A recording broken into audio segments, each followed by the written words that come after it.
Hello, Brian Pierce of the Pierce Brothers, and today I'm going to do a special tribute to our dear friend, John Taffin.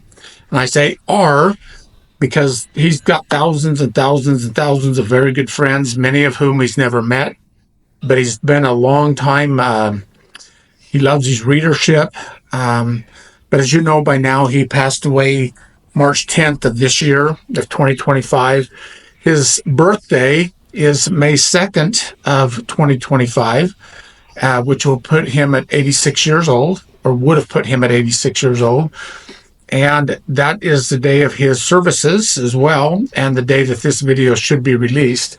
I'm just going to kind of come at it from a little different angle. And I've seen a couple of videos that were shared by the Guns, American Handgunner editors, Roy Huntington and so forth. But I'm just going to come at John from a little different angle.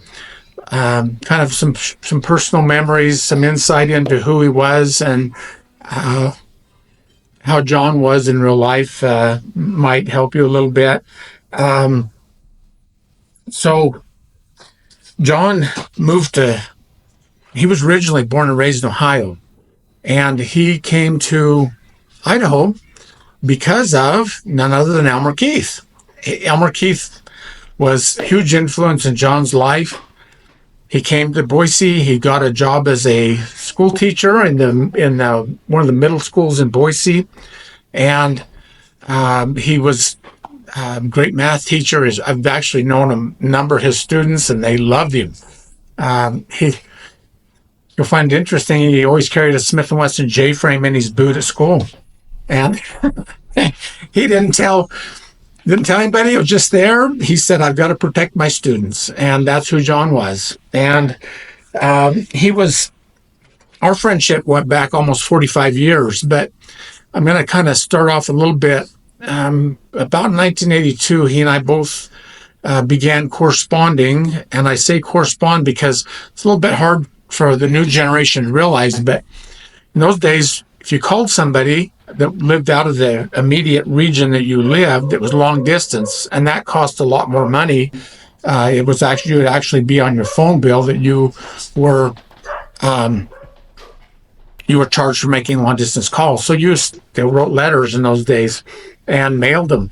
But we began corresponding with one John Linebaugh out of Cody, Wyoming, or technically Powell, Wyoming, which is north of Cody, right up close to the Montana Wyoming border. So John was a struggling gunsmith. He was unknown, and he sent John and I each a Seville revolver converted to 45 Colt with a special oversized cylinder, special heat-treated cylinder steels.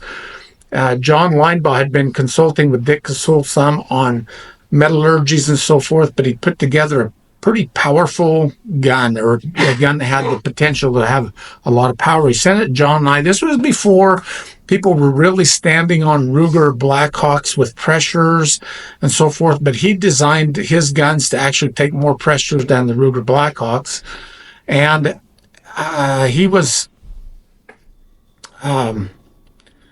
John and I both tested these guns. Man, they locked up like a bank vault. They were incredibly well made. And we corresponded. We made phone calls from time to time, but we wrote letters and exchanged information.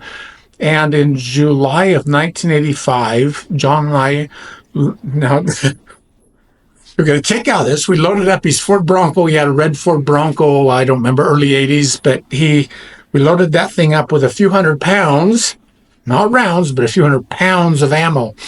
Thing sunk down in the back, and away we went to Powell, Wyoming. And we had a long day drive, had a good visit along the way and so forth. And we get to Powell, and John Linebaugh's living in a cabin, a log cabin that he built. And it was not quite finished. His lathe was set up and milling machine, the most important things, if you will. And he's living there with his wife and two young sons, I should say. And we instantly just hit it off, all three of us. We just got along great. We understood one another. John did not have electricity at his cabin yet, and he didn't have running water. There was a creek down down a little ways in front of the cabin. I'd go down and haul up buckets of water. So that his wife had cooking, um, water to cook with and to do dishes and drinking and whatever else. But we just had a wonderful time. We spent all day throughout the days for several days shooting six guns, talking about cartridges, bullets, performance, loads, and so forth. And we just had a wonderful time. And we all became lifelong friends, if you will. And so one of the things we discussed one morning, we came out. I slept on the cement floor, and John got to bed. Kind of funny, but anyway, I didn't mind at all. I slept peaceful. So, one of the things that was discussed, John Linebaugh came out one morning and he handed us a cartridge, a dummy round. It was based on the 348 case, and it had a steel bullet in it. He'd gone out and turned the bullet in his lathe and inserted it into this case. He said, "What do you think of that?" And it was, of course, a 348 Winchester case cut off to 1.4 inches. That was the beginnings of the 500 Linebaugh. So John Linebaugh at that point began to figure out how to build a revolver around that. And the recoil required something better than the traditional single action. And at that very time, actually, that very era, Ruger had just developed the Ruger Bisley, which is absolutely a wonderful grip frame for recoil. And soon John had had converted a Ruger Bisley, new model Bisley, to 500 Linebaugh. And that's a whole story in itself. And this is, of course, an early revolver built by John Linebaugh for myself.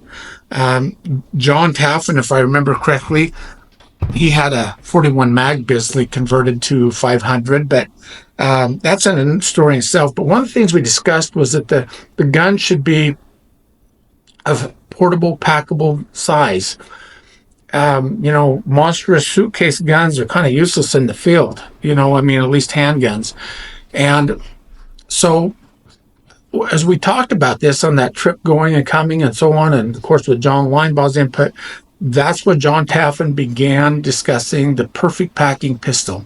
Now, let me back up a little bit because I'm kind of getting ahead of it myself, but there's no other way to do that except to do that in the fashion I have. John Taffen had written for Gunsport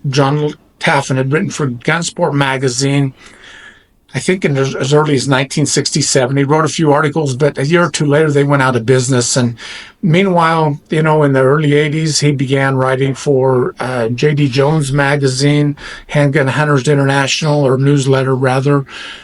The Six Gunner. He also did work for Elgin Gates at the the International Handgun Metallic Silhouette Association, and which John was actively shooting silhouettes at the time. But his big breakthrough came in late 1983 when he published his first article in Guns magazine. The following year, he became a regular staff writer. And then in 1985, he joined the American Handgunner Group at the sister magazine to Guns, and became a regular staff writer for them. And that was really, that was a combination of breakthroughs for him. So when he instantly became popular, and here's why.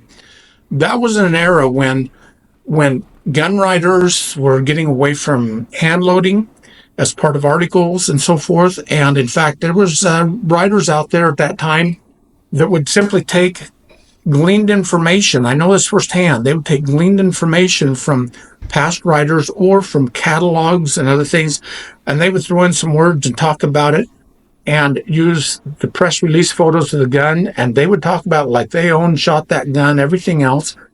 And that wasn't true. In fact, when I first got serious about writing 30 years ago, there was an editor, so to speak, that worked at Guns and Ammo that I know personally had never fired or owned a handgun.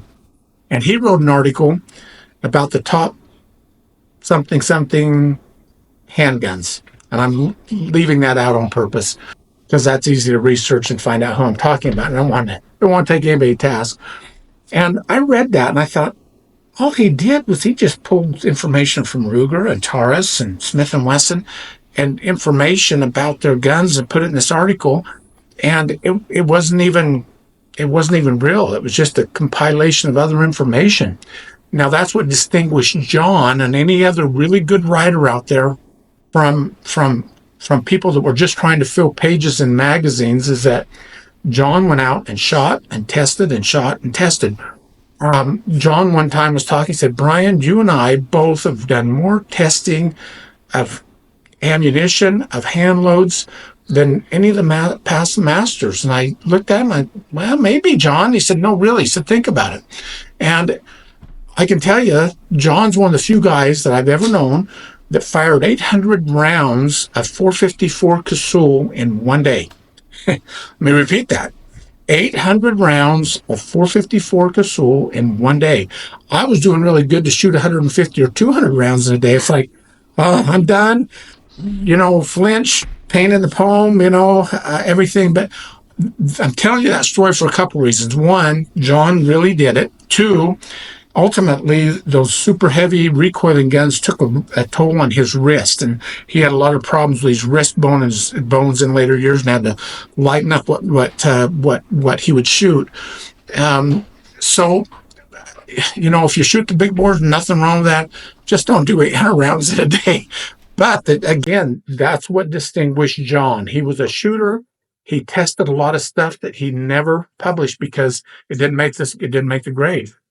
So in 1985, after that trip to Wyoming with him and returning home, we had a lot of ideas. We exchanged, we talked about a lot of different things.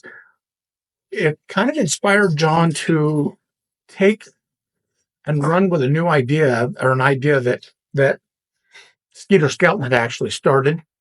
And Skeeter talked about a special gathering at the turkey track at one time where these guys showed up, shot guns, they just had a great time, had kind of an informal match and so forth.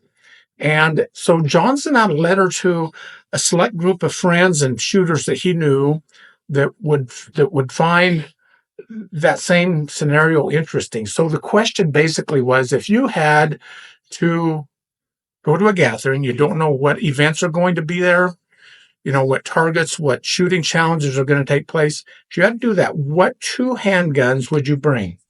Now, I don't know if anybody can remember what John's choices were. I don't any longer have those reference letters and so forth, but I can tell you, John chose two interesting guns. The Time Colt had just come out a couple of 3 or 4 years prior with the third generation New Frontier. The second generations, which John eventually got a second gen New Frontier and 44 Special, they only built a little over 100 of them with 7.5 inch barrel. Very hard to find, but he bought a third gen, just like this gun, and I did too at the same time, actually. And that was one of John's choices, 7.5 inch New Frontier. He was going to use two loads, 7.5 grains unique, which is often known as a Skeeter load, but and again, that's with a 250 grain Keith bullet. But, and that's, typically a 950 feet a second load out of most revolvers. But his second load would be the 250 Keith at 1200 with 17 grains of 2400 or 17 and a half, depending on lot number of powder and so forth. But that's a subject for another day. His second gun, interestingly enough, was a Smith & Wesson Model 27 with an 8 3/8 inch barrel. He actually loved that gun. And his load was the 158 grain or 160, somewhere in there, depending on alloy and whatever, and mold. But it was the Lyman Thompson gas check bullet. Fabulous bullet. Very accurate. It's a classic. But he was pushing it with 15 grains of 2400. So it really sizzled out of that gun, but it was also very, very accurate. And those are the two guns that John chose. Not that anybody's going to care, but the two I chose, some similarities, believe it or not. Smith & Wesson Model 29 4-inch barrel. And incidentally, those are stocks on there that were made by Deacon Deason, and John Taffen gave them to me. And Deacon actually sent them to John, said, let Brian try these out. I want his opinion on the shaping. These were some among the very first stocks that Deacon made. that were based on, and he was of the Bear Hug Grips company. That's who he created. But they were based on the old Roper design that was popularized in the 70s by Skeeter Skelton. So that's where that came from. That was my choice. The second one was, of course, a Ruger Flat Top 44 mag. So I went 44 both ways at the time. Don't know how much my choices have changed today. I'd hate to be pressed for that question. Incidentally, that was in 1985 that letter went out shortly after that trip. But the first Shootist holiday was then held in June of 1986. And most of the people that were sent the letter, what they would choose for handguns to show up to the event, of course, they showed up with dozens of guns, and we just had a wonderful time. Very informal group at the time. And we had a wonderful time, but we soon realized that the Shootist needed to go a different direction. We held it in Star Valley, Wyoming, or Freedom area of Wyoming, very small, very low populated area. Freedom's at that time, I think, was about 100 people. And but there's Star Valley up and down that valley with other little towns sprinkled along there, and we'll talk about that more in a minute. But eventually, we had to move out of Freedom just because the Shootist grew too much. We ultimately ended up in Wyoming, and then Buena Vista, Colorado, and then ultimately at the NRA Center in Whittington, the Whittington Center, which is NRA owned in Raton, New Mexico. And so there you have it. There's something John did that was that's had a far-reaching effect on the industry. Interestingly, at the time we held the first Shootist holiday, we were hosted by Freedom Arms, so it was wonderful to go through and tour the factory, learn some of the projects they were working on, and so forth. But their vault was full of Freedom Arms Model 83s. There had been a number of articles written about them up till then, but some of them, again, the writers hadn't even tested the guns. Really, they said, "Oh yeah, it's a cool gun and very well made." And here it is, the new cartridge 454. It was very unknown at the time. And John and I both had done some work on them. But at that time now, John's just coming into his own in writing. And, with being on the American Handgunner staff as well as guns. And so he began writing about them. And at that time, then, of course, sales began to really take off. John's influence in the industry is tremendous. Mike Harvey of Cimarron one time told me, he said, things were pretty rough at Cimarron until John Taffen began writing about Cimarron firearms. And he said, man, then things really took off. And so John's influence within the industry is tremendous. And I can also talk about other projects and companies he worked with. He was very influential. We don't always understand the significance of that. I know today it's all changed with internet and YouTubers, and we've become a very fragmented industry. It seems like there's a voice on every corner, but at that time in the magazines, John was kind of the last of a breed, if you will, and he was, but his influence was hard to measure. So a couple other points I was going to make too. John was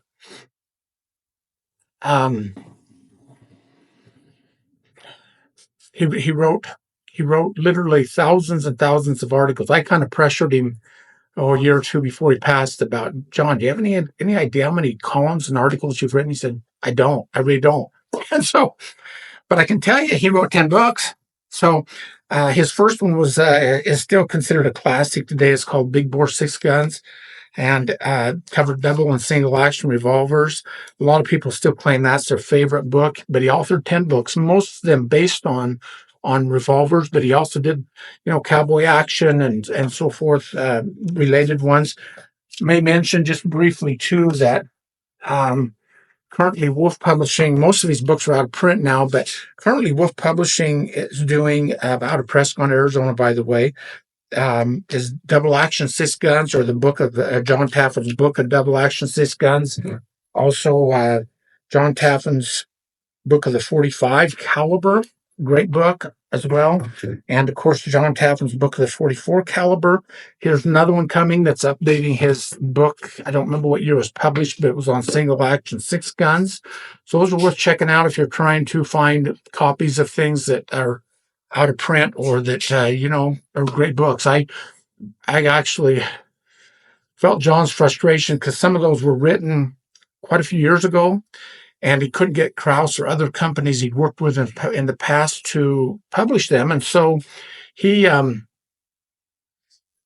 put Don Polachek from Wolf Publishing, who owns Wolf Publishing, in touch with John, and that became a very good relationship between the two, and the books got published. John would say, Brian, I don't care about the money. I just want to get these books published.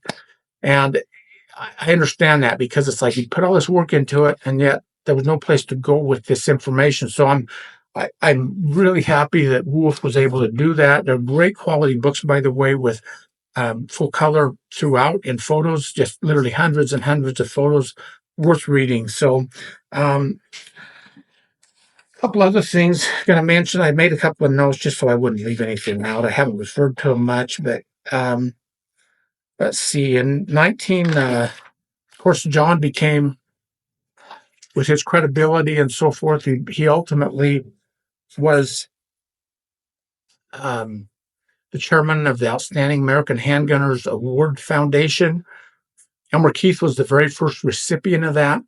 Basically, we had some very, very iconic people, including Skeeter Skelton, Bill Ruger, and many others that received that. They're icons in the industry. But the reason it got shut down is we kind of ran out of icons. They were a dying breed, and they were gone. John could not give that award to himself, which, in my opinion, he definitely deserved that. So,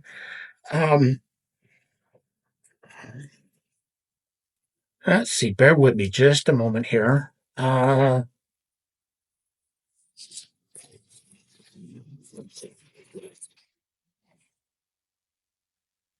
So I had the opportunity to hunt with John many times. It was usually in the early days that we knew each other, the early years rather. I'd often pick him up and we'd run up into the mountains of Idaho somewhere. We'd meet somewhere and go on up in my pickup because it was beat up and his Ford Bronco wasn't. We'd take and load up the back of that pickup with picnic items and tons of ammo and stuff. And we'd go shoot and test this, test that. And we just had some great times. But we also hunted together. Bear, deer, hogs and so forth. I remember one story kind of worth sharing a little bit. We were hunting hogs in Arizona, and it was kind of a wild trip. That trip, the details of that trip be best left for another day. But I'd shot a nice boar, and John finally got one down, a big old sow. Kind of getting late at night, the sun was going down, and John was struggling, to get it dressed. And I said, John, let me do that for you. He said, no, Brian. He said, this is personal. I got to do this myself. So he got that thing dressed out. Kind of funny. And then a few years later, quite a few years later, actually, we were invited to go try out the brand new Ruger 480 in the Super Red Hawks on hogs in Texas. And so again, I'd shot a pretty big old boar, and John scored on his, and I said, John, let me do this time. Really, let me do it. I'm already dirty, Let me do it. I said, no, Brian, we're just going to let the guys do their job. Of course, he tipped them when he was done, and so on. I will mention too that John was the kind of guy that when I ordered this particular Freedom Arms 454 Casull 4 3/4 inch, John always favored the bigger, longer guns typically. Me, with my background, I always favored the shorter, handier to carry daily type thing. John lived in town in Boise and had to drive to a range. Typically, I think it was Black Creek, out near Cuna or out of town a ways to do his shooting. And so I'd ordered this gun, and I didn't have any holster that would fit the larger frame of the Freedom Arms. So John says, we'll swing by. He said, we'll just make one. So John and I sat down, and we laid out a pattern, and we built that holster right there at his house, and drilled it, drilled the holes, laced it up, and it was a great holster. If you look at the back of it, you can see how shiny and worn that is. I've carried that thing a long time. We show up, 20 years later on a hunt, and we were actually trying out a new Winchester load for the 454. And so I threw this gun in because that's actually the 454 I've used the most, and shot the most. And I show up with this, and of course have it strapped on. John takes a look at that and goes, "That holster looks familiar." And I'm like, "Yeah, that's one you and I made." And he looked it over and he said, "Well, it's holding up pretty good." And so anyway, that's the kind of guy that John was. We had a lot of good memories together doing things like that. And so John was notorious for his love of the 44 Special. And I gotta throw out this story, just more humor. So back when we first got to know each other, I thought I was doing pretty good in the early 80s. I thought I was doing pretty darn good to have a Colt New Frontier and a single action Army and a Smith & Wesson 1950 Target and 44 Special. In those days, it wasn't easy like it is today to find guns for sale. I mean, we jump on, Gun Broker, Guns International, whatever. It's easy to find a gun that you want. Bingo, you order it. Here it shows up and away you go. In those days, you didn't have that networking to find things. You had to find it used at a gun shop or whatever. You had to know somebody that could try to find something. It was much more difficult to find guns in those days. And so I thought I was doing good to have three. And when John and I first met, it was pretty kind of a funny story because we start talking. And we quickly realized each other knew a lot more than what the average guy knew. We're talking bullet molds, rattling off bullet mold numbers. Yeah, I've had really good luck with this mold number, this powder charge with this cartridge, and so forth and so on. We knew these loads better than our own names. So we instantly just became friends. That was the bonding ground because of our love of good six guns. In fact, I'll just read something here, and this kind of applies to anybody that John knew. In his first book, he sent me a copy, and he autographed the front of it, and he said to Brian Pierce, "Friend, fellow shootist, and brother lover of lever guns and great single-action six guns. Good shooting, and God bless John Taffen." So anyway, yeah, we hit that off. We understood each other's language. We understood things that only advanced hand loaders really understand. So we became quick friends. But I remember, we'd been friends a month or two, and we were talking about the love of single action. So one day John pulls up and this is where the humor is. He pulls up in a Chevy Love. I don't know if you remember those. They were a little tiny Japanese-made pickup. And man, the cabs were small on them. They were single cab only, and they were tight. And John had used that to run to work from his house to the school that he worked at, which I think was maybe 3 miles, I'm guessing. Probably 3 miles, I'm guessing.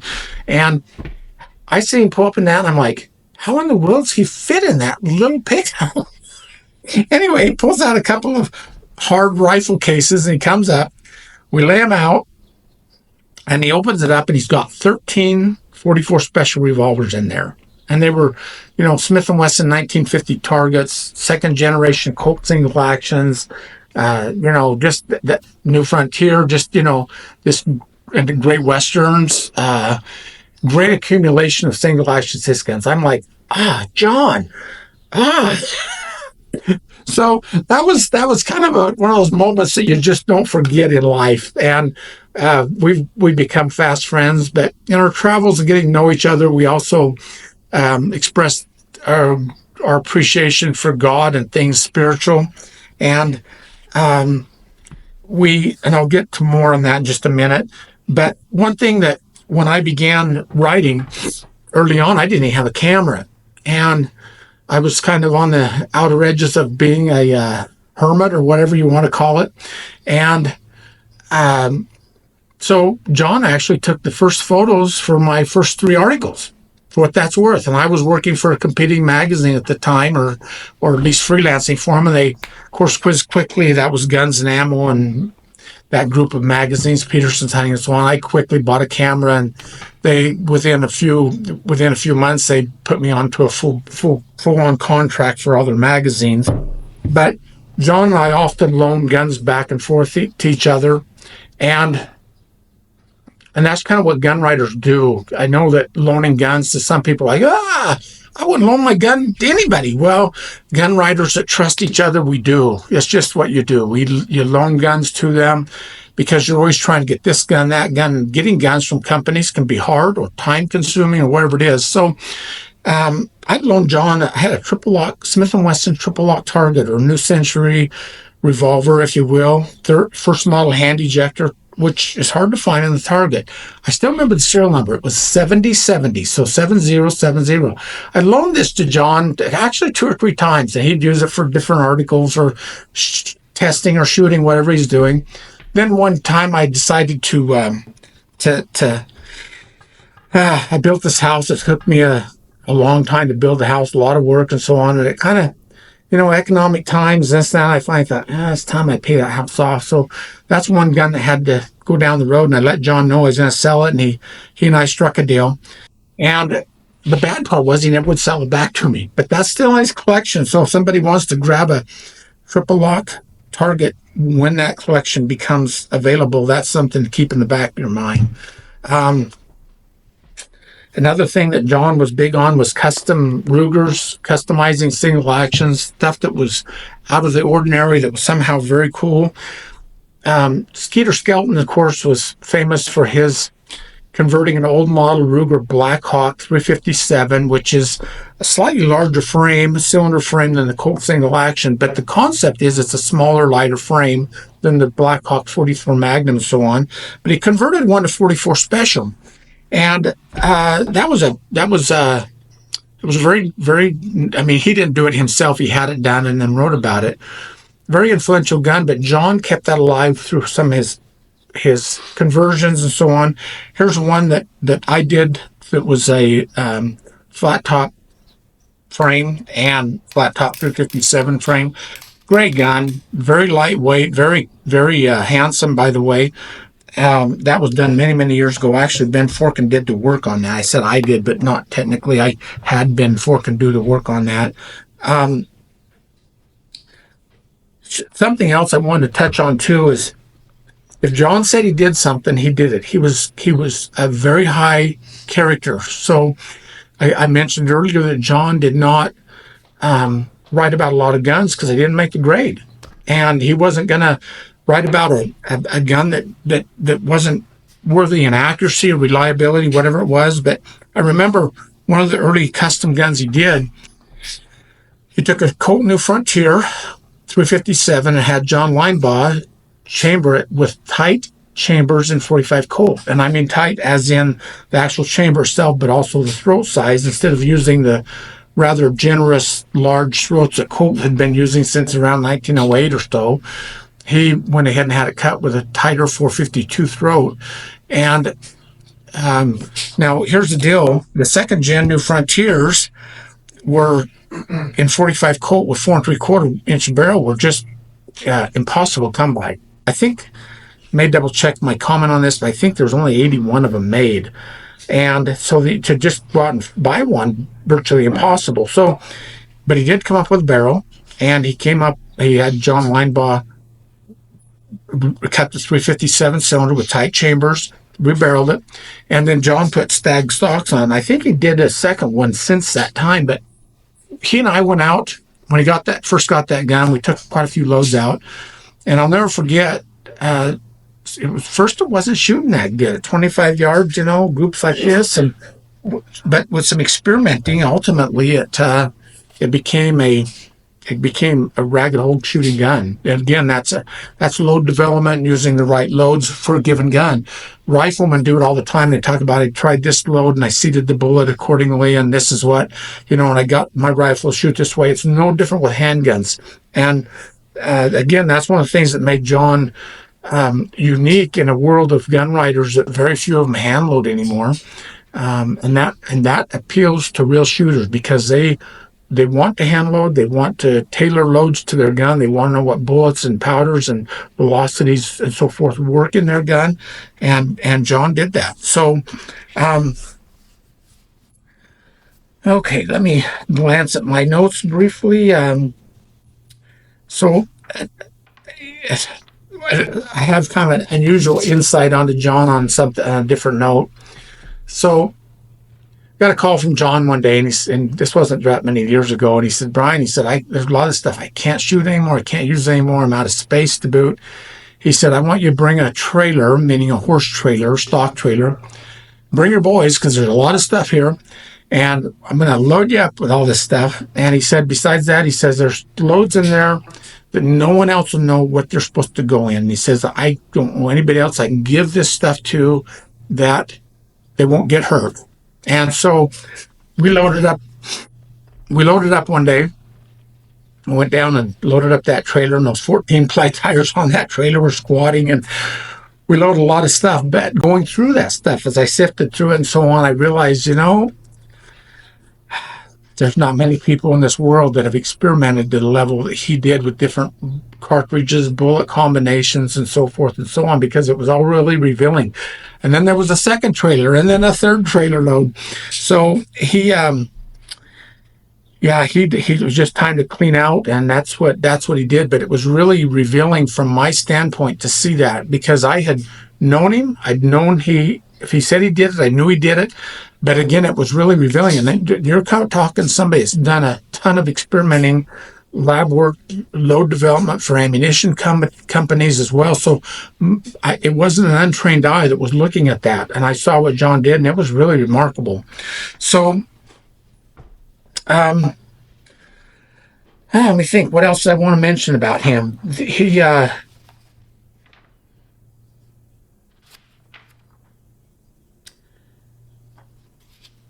John was a remarkable man in many ways, as I've indicated. But I will kind of finish with a few things here, a few small things.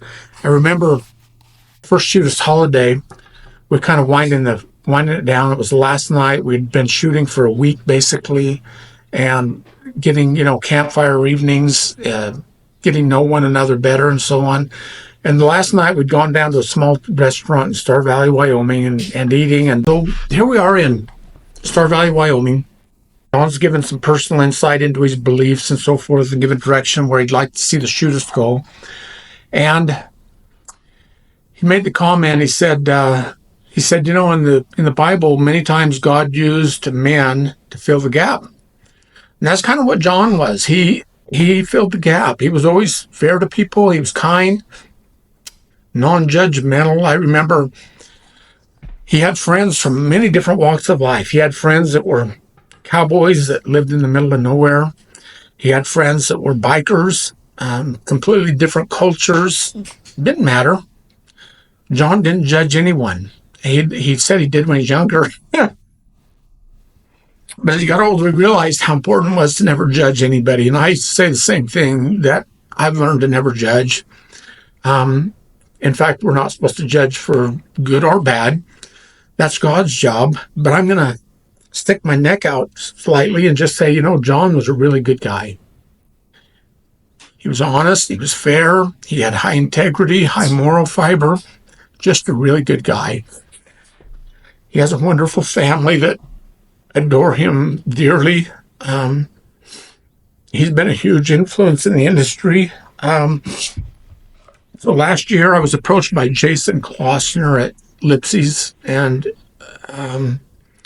Jason wanted to do a special tribute gun to John Taffen, which became the Ruger, which was in the form of a Ruger flat top Bisley, stainless and blued, and it was known as the Perfect Pack and Pistol, which became kind of a trademark of John a little bit. They have an upgraded walnut, but they're built on the 357 frame. Very cool gun, but they have serial number. This one's JT-0002. Second one made. John was presented. Jason flew out from Louisiana, and I met him in Boise along with Bobby Tyler, who makes the grips for these, or the stocks technically as it's called. And we presented those to John, or presented the number one gun to John, and man, that meant so much to him. So they're available. They're kind of hard to get, and they will be for a little while, but they will become available. Be patient if you're trying to get one. I also mentioned that Mike Barenti makes a special commemorative holster, or tribute holster, if you will, to go with it. It's in the Keith Lawrence 120 pattern, or the Tom Three Persons pattern, whichever you prefer. So there you have it. There's John Taffen. His influence has been tremendous.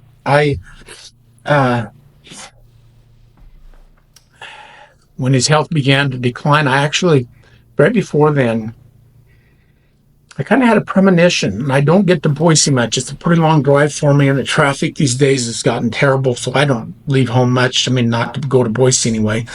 And so, John, I got to laugh at him because in his later years, he began watching YouTube videos quite a bit, and he would often call me up. I'm not good at imitating John, but he'd be on a roll and say, "Brian, guess what I just watched on YouTube?" And he'd tell me about some guy that just said this, said that, and their accuracy of facts or details were completely off base. And he got a real kick out of editing those YouTube videos, if you will, and catching all the flaws and errors. He was a wealth of knowledge, and so I enjoyed those calls. But at this time, I got this premonition, because you don't sit around and think about your friends dying or starting to slip in health or anything. But something just said, you need to go see John. And so I called up John. I said, "John, hey, you're going to be around this afternoon?" I said, "I'd like to drop in, just visit you and Dot, his wife Dot." And so, "Yeah, Brian, I'll be here all day. And, I take my nap at this time." But, I said, "Okay, I'll be down." So I go down, and we had a wonderful visit. We talked about old times. We talked about, he'd want to know about my ranching. Our backgrounds were so completely different. He lived in Boise most of his life. And, of course, I came from the remote ranches that I was raised on.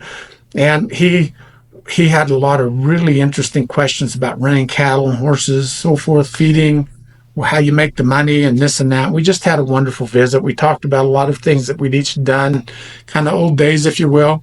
Wasn't long after that he let me know that he had a tumor in one of his kidneys, and of course they couldn't operate that until they took care of some heart issues. And so he got a 1-2 punch. They had a heart surgery, and then kidney removed, and then chemo, and he hung on and fought and fought and fought, but it just ultimately was the Lord's will that he go home at that time. I know he's in a better place, and no more pain, but he's tremendously missed by many.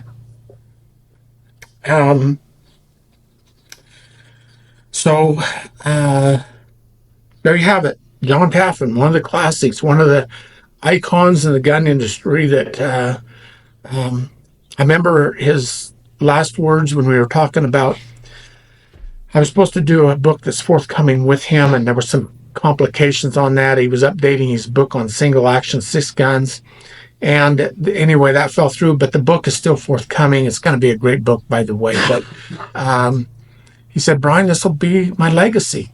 And it's like, yeah, I get it, John. I understand. And so but he was a really good family guy, really good guy in general, great author, wealth of knowledge. He's truly missed. So thanks for taking the time to listen to me ramble today. But it's not often you get to address a person like John Taffen. Thanks, and we'll see you next time.